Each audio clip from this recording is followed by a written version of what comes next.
When you dare to share, you break the silence. When you dare to share, you speak your truth. When you dare to share, you use the full strength of your voice. When you dare to share, it brings opportunity to own your story. So tell it, be heard, and at the same time, your sharing is someone else's learning, inspiration, motivation, empowerment, and hope. There's always an element to each of our stories that remains a secret. For some, we feel it's a dirty little secret. Dare to share your untold story exposes these secrets in a welcoming and positive way. I encourage each of you out there to dare yourself to share what is yours to tell. When we dare, it is the courage to do something really important. Let this be a vow to each and every single one of us that we take risk, we brave, confront, and face what is, while inspiring and empowering all communities. So let's break that silence and tap into mental beauty. This is Salima Jadabji, your podcast host, a practicing social worker, and your mental wellness connoisseur. Welcome to the Dare to Share Your Untold Story podcast, episode number 98. Desperate for a pause with no break in sight, and she didn't even know it was burnout. To all my fellow listeners, before we get started, I'm just dropping in a note to give you a heads up that this podcast might be emotionally triggering for you. We do invite guests onto the show who share openly about extremely difficult life moments with exposure and impact of what the struggles have been like. The intensity of each episode could have a variable impact on your emotional and mental well-being based on your own personal story. If at any point the topic becomes uncomfortable or upsetting to you in any way, please do not pressure yourself to listen. Instead, be kind to yourself, do some self-care, and perhaps give another episode a try. Today, I have the pleasure of introducing our courageous and daring guest, Gladys. Gladys is the International Associate Director of Fight for Freedom, a Canadian nonprofit organization that does outreach to individuals who have been impacted by sex trafficking and the sex industry. She has her master's in divinity and has been serving in this ministry field for over 10 years, currently overseeing all of the outreach and survivor care programming within the organization. Gladys became aware of sex trafficking while she was on a short-term missions trip to Asia during her Master of Divinity years at Tyndale Seminary School. Since then, through the guidance of her faith, she became passionate towards the cause of fighting against sex trafficking both within Canada and across the globe. She desires to see those impacted by sex trafficking receive healing, wholeness, and freedom. Gladys has also served in Youth Unlimited, where she had the opportunity to minister to street workers in her early ministry years. Since she joined the Fight for Freedom team 7 years ago, she also began to serve individuals through various platforms. She and her team continue to research and explore ways to respond to trafficking through both the impacted and demand sides. Well, hello there. Welcome, Gladys, to the Dare to Share Your Untold Story podcast. Hello, thank you for inviting me. Of course, it is so great, Gladys, to have you as a guest on the show today. And I am really grateful for your willingness to be here and to tell your story. I've shared this a number of times before, but it's just so true. I'm truly humbled to encounter guests just like you who allow me to tap into their vulnerabilities and draw on their strength and insight and inspiration. And all of what gets shared in this space is just incredible. So I think it's of great importance that we take a stance together to help break barriers of mental stigma. Mm-hmm. And so, Gladys, in case you're still wondering, this podcast is all about bringing forward untold stories that people go through, whether it's directly about a mental health struggle or something else. And we know that no matter the story, there is impact on one's own mental health in some way, which remains tucked away. Mm-hmm. Mm-hmm. And so this platform, it serves in a way to break the barriers of mental stigma that have been conditioned in our society. So today, together, you and I, Gladys, I have a hopeful mission for both of us to encourage people to share and tell what individuals typically have reservation to express. And of course, I continue bringing forward a trend. It's called the mental beauty rethink. Gladys, what immediately comes to mind for you when you hear the phrase the mental beauty rethink? I think of mental health as part of who we are, Mm-hmm. and it is important to pay attention to it, to acknowledge that we have that aspect within us. Really think of it as just a normal part of everyone instead of hearing the word mental common to immediately think of mental health challenges, Yeah, like something negative. something negative. Right. Yeah. But I think it is mental is also part of who we are. And it's just being a human being. There's not just always a negative side to it. It can be a neutral, it can be a positive experience in that aspect of who we are. For sure. And do you feel that like that neutral and positive experience is something that kind of come in your thoughts when you hear the words the mental beauty rethink? Yes, Yeah, that's really cool. Thank you for sharing that, Gladys. for sure. Yeah. So Gladys, I'm hoping that you're warmed up for the deep dive we're about to have. Are you ready to unravel together with me? I think so. Okay, great. Well, let's just jump right in then. Okay, Gladys, for our first question, give us the newspaper headline of how you would title your untold story. What would it say? I think it would be along the line that faith guides my journey. Say that one more time, please. Faith guides my journey. Faith guides my journey. Okay. So I'm wondering, without giving away your untold story at this point, can you explain a little bit about what this title means to you? I believe that it is a journey as we walk down different experiences and different seasons of life. Mm-hmm. And so it's never a season or a situation or experience that defined who I am Mm-hmm. completely. Mm-hmm. So that's why I really liked the word journey. And faith involved in the every aspect of my life, Mm. even in more difficult or challenging seasons. And the story that we're going to talk about is related to the mental health side of things. Mm-hmm. And faith definitely plays a crucial role. Right. And that's why I think of it as like faith is like guides my journey. Yeah. Wonderful. That's really beautiful way of really understanding that faith guides my journey and the meaning that journey has for you, as well as the impact and the importance that faith places on you and how you've been able to intertwine that is very meaningful. Yeah, Thank you. you're welcome. Okay, so let's really segue into your untold story. So, Gladys, tell us, give us that snapshot of what your untold story is all about. Well, it is for sure about me. Mm-hmm. And it takes place in my home area, like Toronto. Okay. And then it takes place the past few years. So I would say it begins around 2020, 2021. Okay. And it's not just me. There are my close friends and then also my work team and all those are also kind of involved in my story as well too, Mm-hmm. and my faith community. So work has been extra demanding during those years because there are like human resource challenges.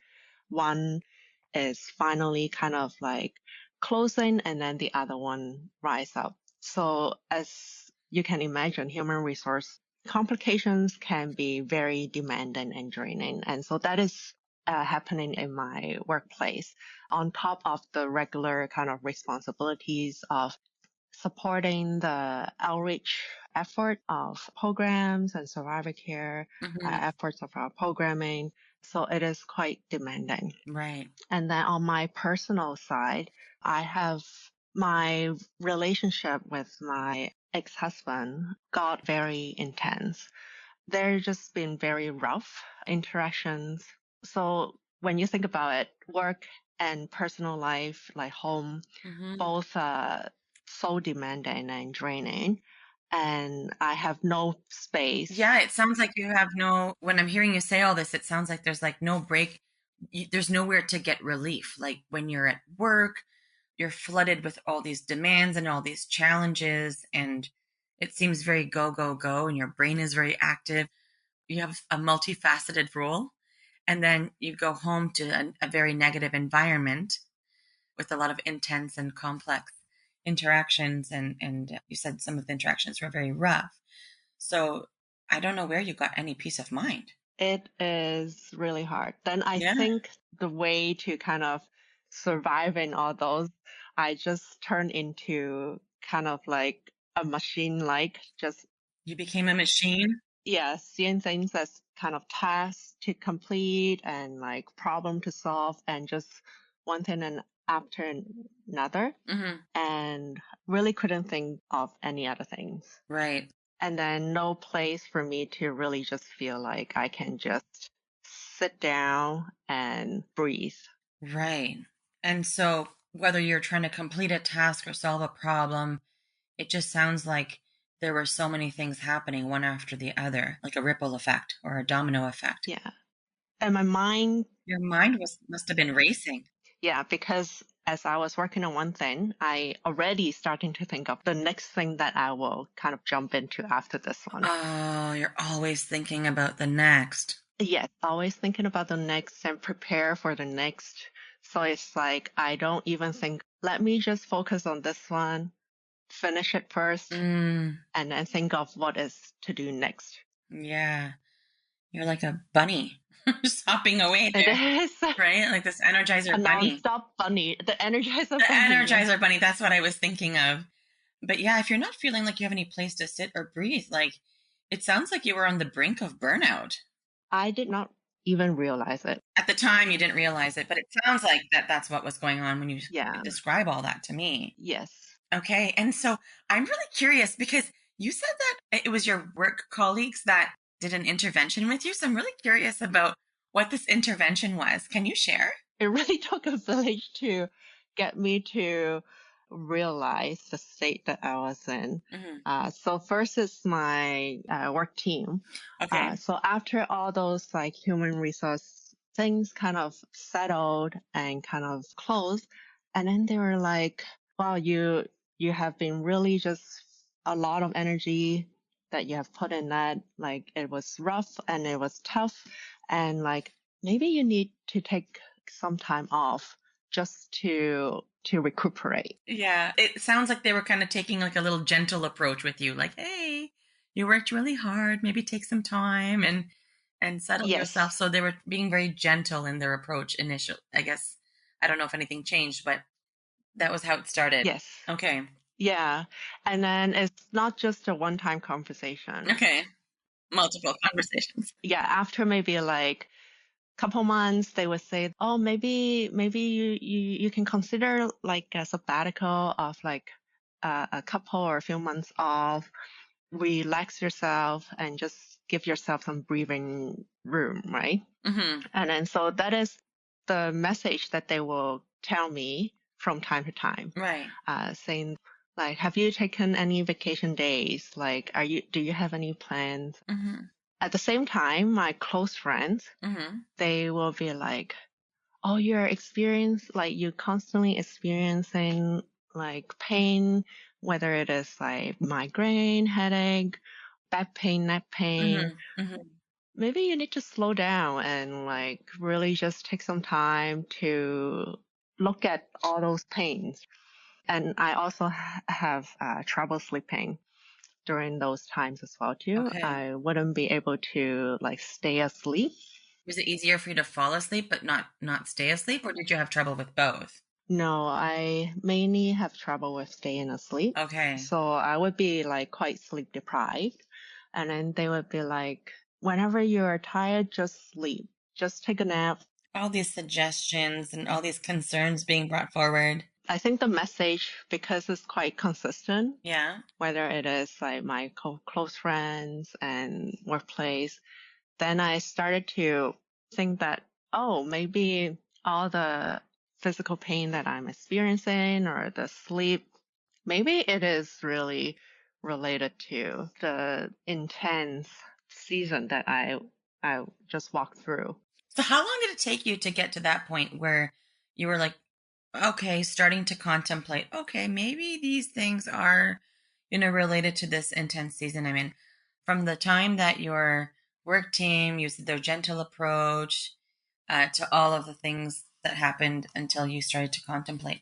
How much time was that? I would say at least a year. Really? Okay. Yeah. I was still really just continue to just doing work, going from one responsibility to another, or like one task or project after another. So the other thing I'm curious about, Gladys, is before you got to that stage of contemplating that, oh, there's a consistent message I've been receiving over the year. When you were hearing these things, right, from your work team, the people who really cared about you, or your close friends, and everyone was using a really gentle approach and a kind, loving approach, it seems, like supportive and encouraging. As they would say these things to you, what would you think in your mind? Were you just very dismissive of it, or were you trying to convince yourself? I'm just curious about what happened in your mind. Yeah, I wouldn't say it's dismissive, but I definitely in my mind I'm like, no, no, I don't think it's as bad as you. Okay, so downplaying it. Yeah, it's mainly downplaying it, or maybe I'm like, no, I think I can still handle it. Like it's not too much. Right, Like I'm still able to kind of do whatever that I need to do.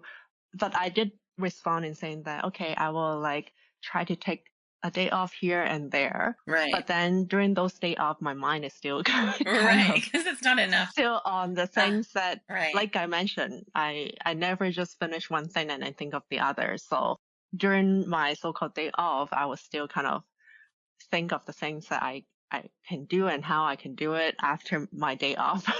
But I did start to take a day off or two. At least I'm doing kind of those things. Right. Yeah. But I think a lot of it is really downplaying and saying that, no, I think I'm still okay. I can still manage. Yeah, it's like you're convincing yourself too, right? And trying to convince people around you and just downplaying it by saying, "Oh, it's not so bad. I can handle this. I can manage.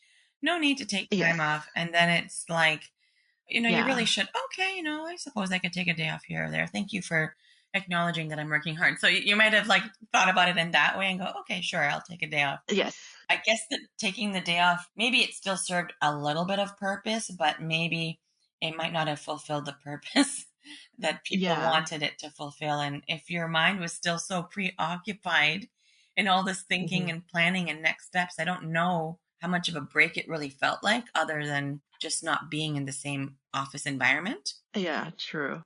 And also, I think I attribute my physical kind of those different aches and pains Hmm. to like, it's just because I had two really bad car accidents before. I'm like, Oh, wow. oh, and because of that, just flaring up. Maybe it's my sitting posture hasn't been so good. So you're saying like I'm susceptible to more pain because I had these accidents, which holy moly, I didn't even know that that happened for you. I'm so sorry you went through two accidents. But now you're saying Yeah. like, oh yeah, no, no, this is not a current problem. This is a pre-existing. I'm susceptible to pain, because musculoskeletal injuries, and you know how it is, right? You sit wrong and this tightens up and that tightens And up. then it will get triggered and Right. then, So you're talking yourself through it by giving all the excuses of what else could be the issue, like other reasons for it, excuses and reasons other than admitting, yes. yeah.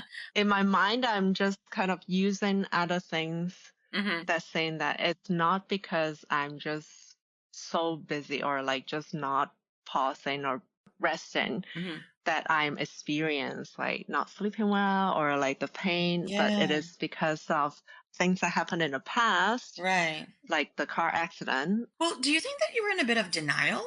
At that time, probably, yeah, I would say probably, yeah. Right. Well, during that time, of course, I didn't know, right? And then now, kind of looking back, Yeah. and yes, I would say so. Denial is a form of resistance, right? So it sounds like everyone who was trying to bring something to your attention, I feel like their intention was to be gentle and subtle so that they could encourage you, so that it didn't feel forced, in hopes that you could see it as a loving gesture, as a kind, caring thing. I think you and I both know that when we resist something, it persists, right? Even as people are having these things of encouragement in your mind, you're like, no, I don't need it, I'm good, everything is fine, like telling yourself that you're okay. And I think what happens is we sometimes don't realize that we are in so much denial. There's this idea that, if we don't think about a problem, it'll go away. Right? So you might not even have been thinking that you even had a problem. Yeah. Or try to reason it out, right? But by doing all those things, what's essentially happening is you're suppressing unwanted thoughts and unwanted feelings. But that's what denial is that it's a suppression of it. And when we suppress it, it just gets stronger. So your Hmm. patterns of what you experience probably kept getting heightened, and your denial probably kept increasing because the resistance persists, right? And I think that when you're avoiding uncomforting emotions and thoughts, you're not able to see them clearly. And so, if you're not able to see them clearly, there's no way that you're actually going to be able to attend to them, right? Even though everyone was using a gentle approach, a person can still resist when they're not ready and still resist when they've suppressed so much. And it kind of Hmm. sounds like part of the process that you've been describing. Would you agree? Yeah, I would definitely say so. Mm-hmm. Yeah. And then so later on, my a few of my close friends, then they probably see that those like gentle approach is not really Yeah. working And they're for like, we need to me. do something a bit more like direct. Yeah. Uh-huh. So they would then like, oh, let's go for like weekend getaway or something, Oh, right? that's so nice that they're trying to include you in a trip. Yeah, okay, that's so sweet. It is because at that time, one of the reasoning that I was telling myself is like, no, I still take time off. I'm still able to manage things. And then so my time off, You were ruminating the entire time you were off. exactly. So my friend Yeah. would then say like, then why don't your time off, we do it together and then go like a weekend getaway. It is during those nights that I'm geographically not in Toronto. Then I was able to sleep better. Then I also noticed I was able to not just constantly thinking of the next thing that I need to do. Mm-hmm. The first night, sleep is still pretty much the same as before. Right. But then the second day, I was able to sleep so well. Like I would be sleeping without waking up in the Right. middle of the night. It sounds like your body surrendered. It's almost like it had a chance to de-escalate and calm down. Yeah, exactly. Or my body picks up on, oh, this is a different Yeah. location. And then so my body is like, oh, maybe I can relax, right? Right. But then the next day, which is the last day of the getaway, Right. I started to wake up and my sleep isn't as good Mm. because I am thinking of going back Right. the day after, right? Then I start to realize maybe I'm really stressed when I'm at home or like when I'm back in where my life takes place, right? Mm-hmm. And then so finally this idea started to kind of appear, even though my close friends or like my teammates have been telling me in different ways. Right. I think also it started to get me to think, oh, the geographical distance, what makes my body able to feel relaxed? Right. And then I think, oh, maybe I'm just not feeling safe at home. And then my teammates, especially my supervisor, once again brought out the thing that like, have you thought of taking 2-3 months sabbatical? Mm. That I think that would really benefit you. I just say, yeah, maybe I should. So I started planning a 3 month sabbatical in 6 months time. Okay. So it's quite a process. Yeah, it was quite a Yeah. process. I'm curious, I don't know, Gladys, if you're able to share, but you mentioned that, when you were starting to consider later on, like, okay, when you started to have these new downloads of the insights you were having, and you were making connections on geographical distance, and where you were noticing that you were able to let your guard down and your body was, responding differently. You also mentioned not feeling safe at home. Was there any physical danger that you were in at home? I would say at home there are really like intense moments, and I would say it's the emotional. Mm-hmm. That's the primary. And Mm-hmm. then that comes with just words and Like negative altercations and stuff like that, like verbal altercations. yeah, Okay. verbal, and like there could be physical too, Okay. even though it's not like directly direct to me, but there is something that is Like things being thrown around in the environment. yes, yeah. Okay. So definitely that also making me aware that it is just unsafe. Well, yeah, I mean, even to experience, objects being thrown around, like that's frightening, and if it's not something you can even control, of course you'd be more on edge, and and Yeah. and worried a lot. Yeah, I remember maybe like 2-3 months before I actually decided I need to plan for my sabbatical. Hmm. One night, it got so intense and rough that I actually thought of just run into a shelter. Okay. I think that also is one of the contributor of thinking of a sabbatical that would be able to allow me to give some more space to really think through my personal side as well too. Yeah. Right. That flag was like a real anchor to pivot into considering to do something different. I mean, it must have been so intense. I think that definitely is one of the pushing factor. Yeah. Yeah. Right. Yeah. And then another one is the realization that how come my body is responding that way when there is that geographical Hmm. distance, Right. and fully my time is just spending with close friends, just trying to enjoy whatever it is. Right. It's like being with your heart connections and removing yourself from an environment that hasn't been healthy for you. Yeah. Because they're engaging me in conversations and like we're activities together, right? Hmm. And then so my mind would then not constantly thinking of what is the next thing. Yeah. I think what you're saying is that you were really present with your friends, right? Because they were really Yes. encouraging you and you were doing activities together, you were enjoying, maybe talking, laughing, that you were so present that your brain is not going to the old thoughts and the other demands. And Yes. you had an opportunity to really decompress. Yes. Without me realizing I was actually decompressing. Yes. Yes. You didn't know it at the time that that was happening, Yeah. but it sounds like when you're describing this, that it's like that's what was happening. Yeah. Yeah. Wow. Okay. So I took up on that offer Mm-hmm. and then saying that, yeah, I think I need to take a sabbatical. And then so I planned a sabbatical 6 months after that point. Mm-hmm. Yeah, and then I actually went far.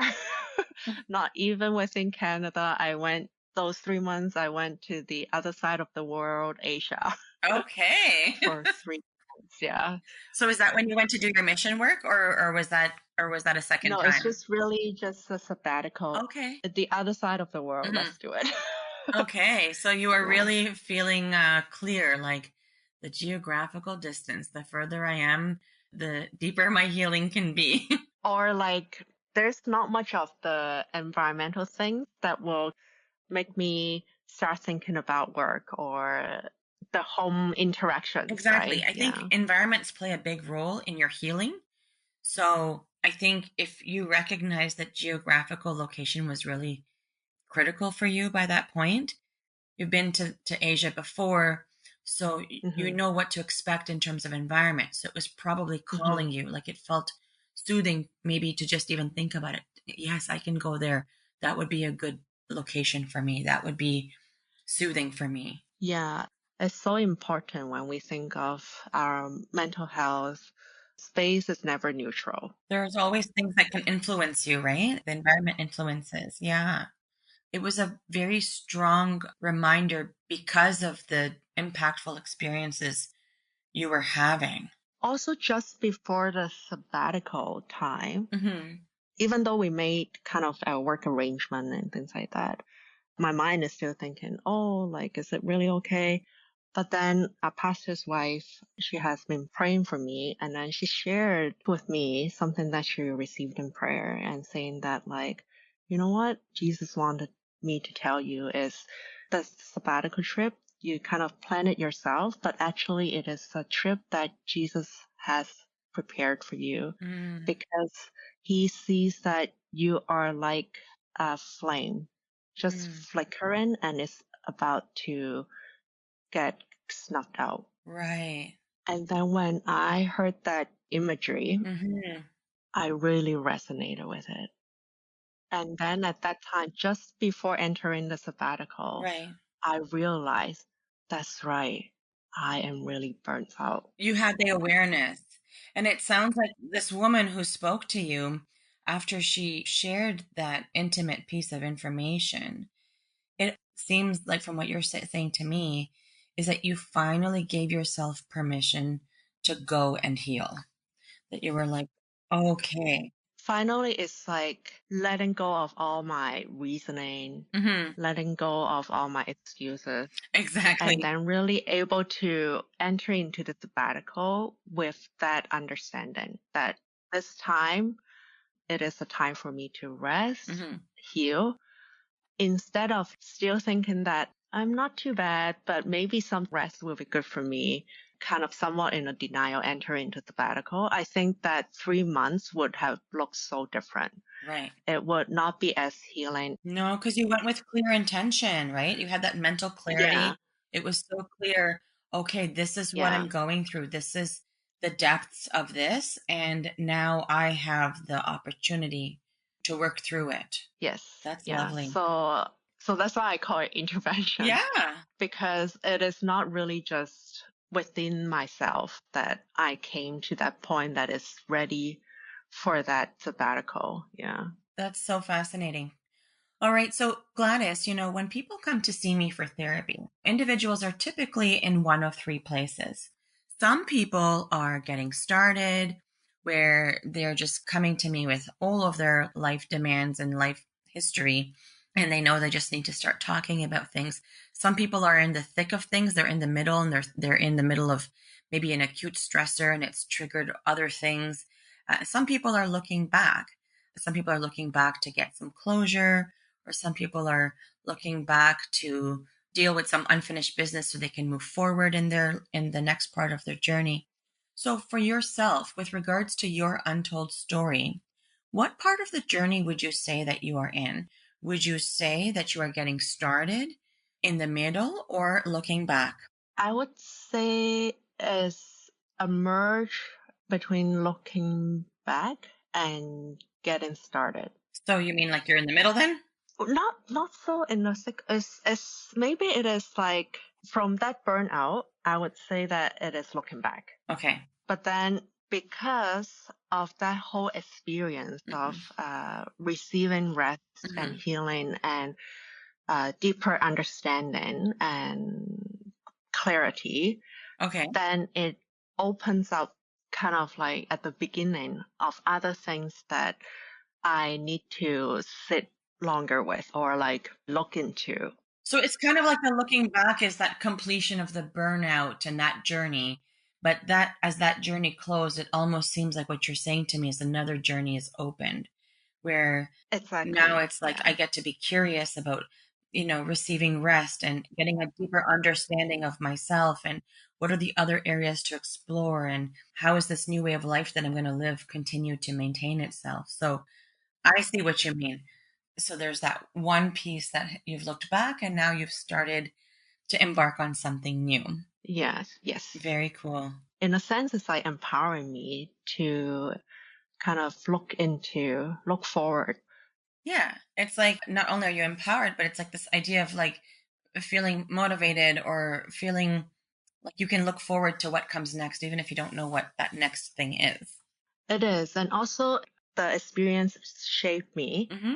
to grow Mm-hmm. because now I'm no longer burnt out. So it kind of creates new capacity for other things, right? Mm-hmm. Yeah. Mm-hmm. Right. So you started to talk about how your mental health was impacted. Like you talked about, even having trouble sleeping and physically, like your body was starting to give you signals for pain and discomfort. You had a lot of ruminating thoughts and a lot of things that you were kind of dealing with at one time. I'm just curious if you were to talk about how your untold story was affecting your mental health. What else would you say that your mental health was affected by? Now that I'm looking back, then I can say that also is somewhat in a way kind of numbing. Right. So, like a freeze mode, the fight, flight, or Yeah. freeze. So, that part of the nervous system that just freezes. Yeah. So you're not really truly feeling. Mm. Well, yeah, you were going through all those motions, right? Like one thing after another. Like Yes. everything was becoming a task and a schedule and a routine, and you weren't really spending any time feeling. So I'm truly grateful to my close friends Mm-hmm. because of that numbing effect. I'm not able to connect very well, right? Mm-hmm. Mm-hmm. And then maybe I'm just there, but not fully there Yeah. without even me knowing. But they continue to just be there for me, reaching out and just kind of creating these activities that we can go together Right. and trying to engage me in ways that I can at that time. Right. And it's so nice to have that support, right? Like that level of I'm support. blessed with, Oh, that is such a blessing. yeah, I'm really blessed with good friends. Yeah. Yeah. So I didn't realize it, but my friends would be saying that you're too skinny. And I'm Mhm. like, no, I'm not. I'm eating a lot. And then now that I'm looking back at the burnout and then look at my kind of physical condition now, I would say, yeah, I was way skinnier than now. Just recently, and this is not the first time I hear it. I met up with someone I haven't met for like 2 years. Mhm. She commented, it's like, oh, you no longer look gray. You finally have some color on your face. Oh my goodness. Yeah, so I didn't notice it.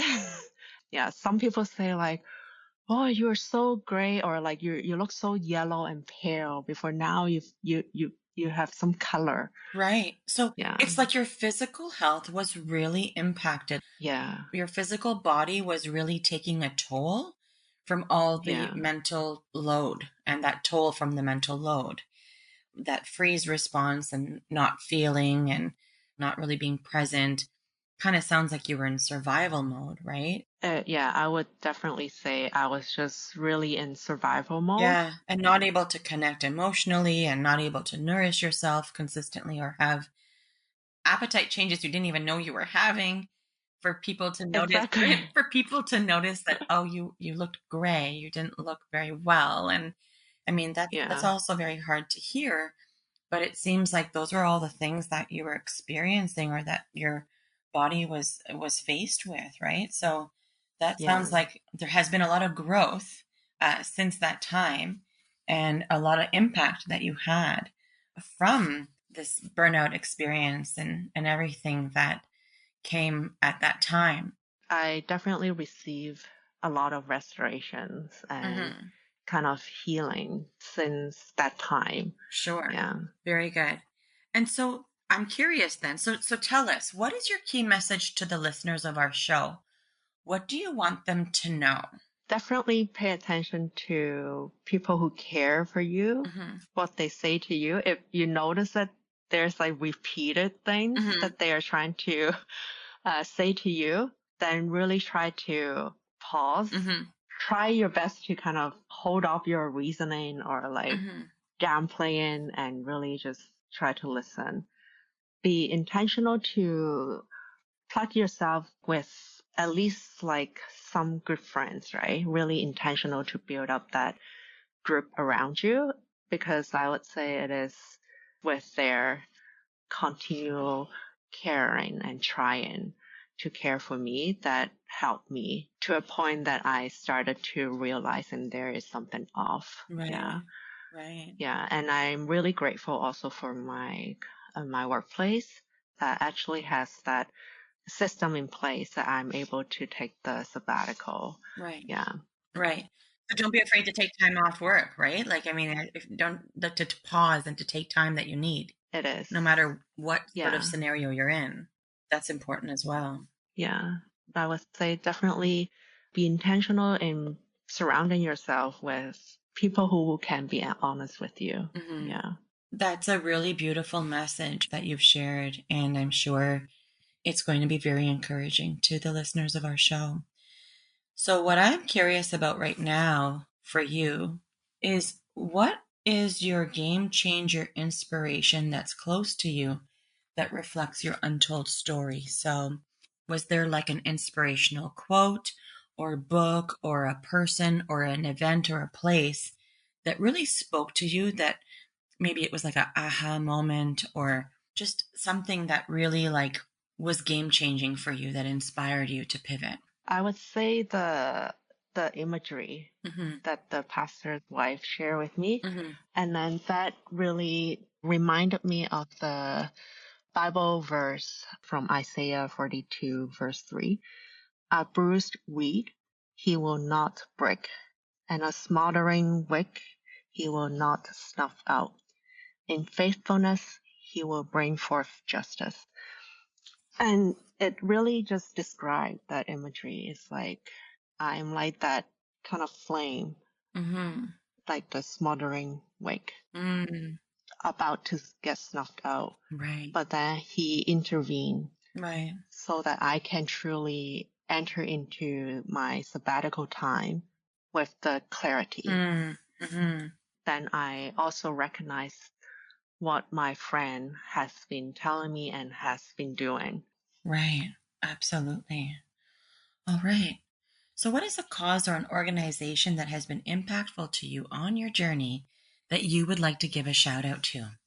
So the cause that I am a part of, fighting against sex trafficking, reaching out to individuals impacted by sex trafficking and the sex industry. Mm-hmm. And I think this journey really just reminds me that when we're experiencing a lot of things that like really impacting us, Mm-hmm. like when I was in survival mode, like I'm in denial, it's not easy, and I will just continue on if without that intervention. Right. So it just gives me a greater understanding of like when people are placed in a very difficult situation, it really needs that persistent reaching out. Right. And so, the organization that you want to give a shout out to is? Fight for freedom. Okay. That is perfect. So, how can people connect with you, Gladys, if they would like to? What are the social media channels that you use? Definitely, I would say the social media channels of like Fight for Freedom. Best way to reach me is just email. Yeah. All right. Well, the good thing is that we were able to grab that information from you, so it should be on your show notes page already. So we've got Instagram and Facebook for Fight for Freedom, as well as your email and the website. So, Gladys, guess what? Yes. No guesses? You've just dared yourself to share. Congratulations. You did it. Thank you. Yes. Yes. Thank you so much for inviting me to share. Yeah, no, actually, Gladys, I am so grateful to have you on the show. I would just like to even take a moment to express my gratitude for the deep story shared in this space today and being able to uncover your journey through burnout, all the work that went into recognizing that you were experiencing it firsthand, and the vulnerability to speak freely about how burnout manifested across all parts of your life. Your story is definitely meant to be heard. And like I said, I'm truly grateful to have been able to hear and witness your story today. So thank you for the deep caring and for all the daring and sharing. Thank you again for inviting me. Absolutely. Once again, Gladys, thank you for being part of Dare to Share Your Untold Story and helping to be a voice in breaking down the barriers of mental stigma.